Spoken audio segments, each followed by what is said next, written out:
Well, hello everybody and welcome back down into the Dungeon Aquaponic Garden, because let's face it, at this point in the year it's my only real happy place in the garden. Outside, where I was just checking on the chickens, the snow is falling, the wind is blowing, it's minus 15 degrees or something out there. It's a little bit ridiculous, but at least I've got this wind going on here, because always got my fresh mint, my herbs, my parsley, and now that I've kind of realized that this basement environment is best for culinary herbs, it's doing all right. So, you know, we'll start here and then we'll look at some of the other things and discuss some of the other things that maybe aren't doing quite as well.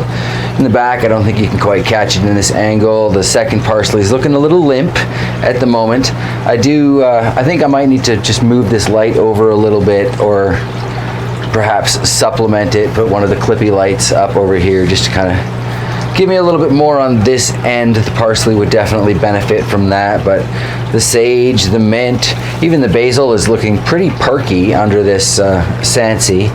The oregano is, I'll be honest, the oregano is struggling.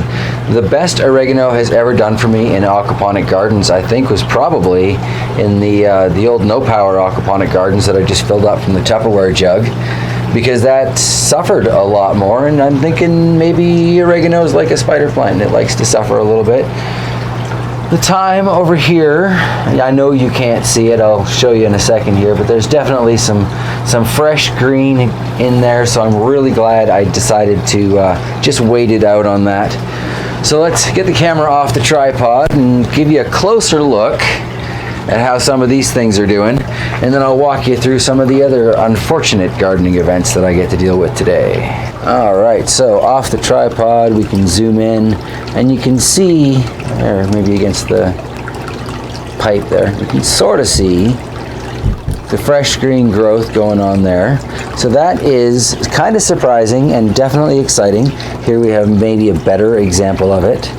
So that thyme has taken its time, but that's okay, because time is on its side. This is a basement garden. I'm gardening way out of season here. Anything at all is a bonus. That's apparently unnecessary basil leaf, so we'll give that to the fish. It's kind of an appetizer. Protein is yet to come. Basil looks like it's trying to put some flour on there. Kind of looks like it might be trying to throw another one on there, so I'll have to clip those a little later. From this angle, you can, there is life in the oregano, and you can clearly see that, but I have definitely seen happier oregano plants in my time. And yeah, since we're free ranging it here, that second parsley, that's what I was talking about. It's looking a little floppy, but I'm hoping it'll come back, and I might just take the lamp that's over with the mouse melon and the bog mint, which, as you can see, they're doing all right. And I might just kind of shine it down over here, or I don't know. I might even cave and get a couple more of those LED shop lights like I'm running upstairs, because you don't get the fade of a fluorescent light with those. So I'll get the length and the width that I'm used to covering with this bed as compared to the spotlight effect of this, and I can put it somewhere, I don't know, where it's pampering one or two plants again. Like, it was doing really well with the Bad Brains pepper upstairs. These herbs are definitely responding well to it, but I want to cover the whole bed, so I might just cave and get a couple more of those lights. Yeah, like I was saying. Okay, so bad news then, and we'll get to maintaining some of said same bad news. The bucket of kalanchoes from a distance kind of looks nice, right? It's when you get close that you start to see there are some flaws with that. There are some issues, there are some problems, and I do need to figure out a way to take this thing over to the fish tank and at least paintbrush those suckers off, because that did work for me in the past, and there's certainly a good snack, if not a meal, to be had on the kalanchoe for those goldfish, so that's good. But they're going to get good feeding today from this pepper garden in the AeroGarden. I let it sit. It's apparently the aphids have come in full force, so I'll show you kind of my rinsing process as I clean this thing off today, and we'll get to that in just a kind of a quick minute, and then line of spider plants in the background. Haven't done much of anything with that yet. Still not seeing any signs of rodent activity, so I'm thinking I might start some tomatoes kind of there, or I have yet to clean it up, but I might put that shelf back in operation, because I think a couple years back I had a rather nice little forest of tomatoes growing up there. So yes, that's kind of what's going on down here. Upstairs, the aphid wars have done even more damage than this. We lost 4 of the red party cup peppers, and I have been washing off the starts in the AeroGarden every couple of days to try and keep that in control. So we'll check back on that next week, see how it's doing. But yeah, right now I guess I'm going to rearrange a couple lights so you can see what's going on in the fish tank, and I'm going to show you how I'm washing up these peppers in the AeroGarden. Well, if nothing else, at least changing light gives us a nice opportunity to check and see how the fish are doing. So, yeah, I'll let you do that for a minute while I get things ready over at the AeroGarden. Lifting lights, moving things around. Mostly pulling up my sleeves because I don't want aphids hitching a ride. And I'm going to bring over the first plant here and just pulling this carefully out of the AeroGarden itself, and into the tank. Seriously putting the whole thing in there. For those of you who have been wondering if I'm just splashing it or paintbrushing these ones, nope, I am fully submerging it. And hopefully in the light you can see the skim on the surface of this now that is aphid and aphid waste.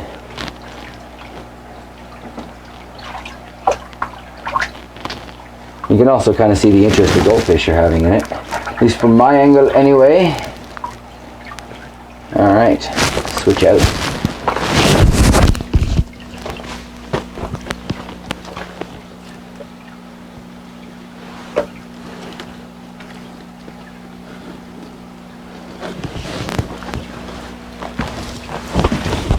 And we'll give that another go. So I have no idea what effect this is having on the pollen on any open flowers. I don't imagine it's good. Can only hope some of these flowers have gotten pollinated along the way. It is what it is though. And at least with the goldfish, they're doing something productive. They're continuing to feed the system. Ultimately they become feed for the aquaponic garden, don't they? Pretty little bouquet. All right, let's get that back in the AeroGarden.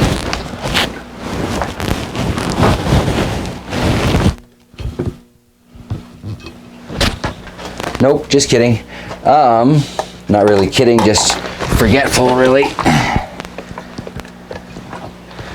Gotta wash off all the other little bits. Get any residue off of here. At least give them a quick rinse. Help slow down the aphid population a little bit, if I can. Because it would be really nice to harvest something out of this eventually. I still got these middle ones to clean out. Nothing ever did sprout out of those purple mini so-called super hot ones.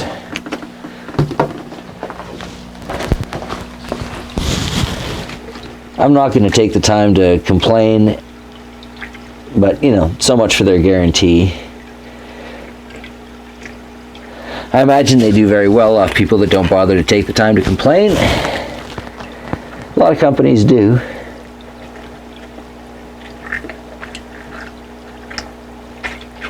Alright, squeaky clean.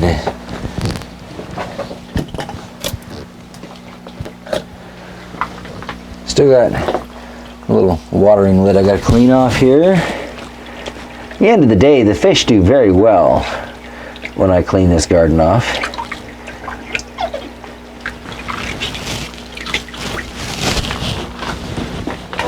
And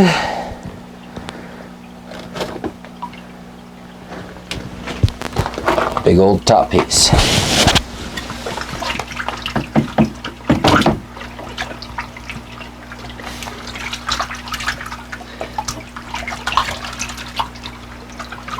Far from perfect, but you know what? Excuse me. At least it's getting a start on it. Trying to fighting back at those aphids a little bit if I can. Sure, the aphid wars, you know. What do you do?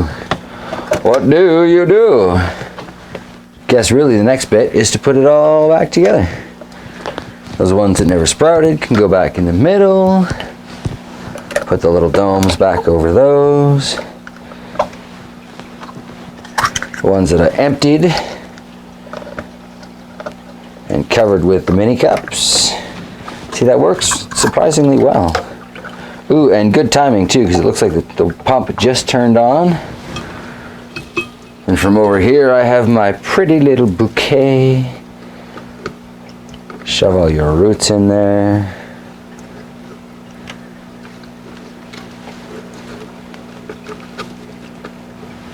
Just in time to get watered. And same with the second. Shove all the roots in.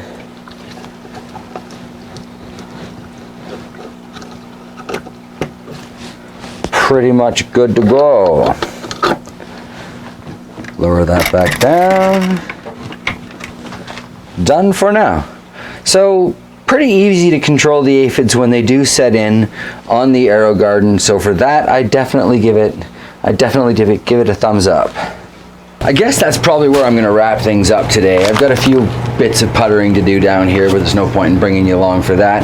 I do want to let you know I have finally gotten around to purchasing fresh seeds for the 2020 season from local merchants. So in theory, these are all varieties that should do well in our short season. I've got a few different types of beans, a couple different types of peas. I got some carrots, I got some rutabagas, I got some tomatoes, but I've got six different types of tomatoes that I'm going to get planting this year, but I think I'm going to be planting them all with parsley and or carrots. I'm not quite sure yet. I've still got to do my companion gardening cross-reference list, so that'll be interesting, and I'll probably share that with the entire class, as it were, when I finally get that put together. But I have actually gotten started, so good. I was starting to think it was going to be, you know, too late by the time I actually got around to it, but I done good. Might be a few more seed packets to get, but we got to start. So yeah, much love everybody. I hope the weather is considerably better where you are than where I am, because snow in March, I'm about done with snow by March. So yeah, hopefully you are too. Take care everybody, and I will see you next week.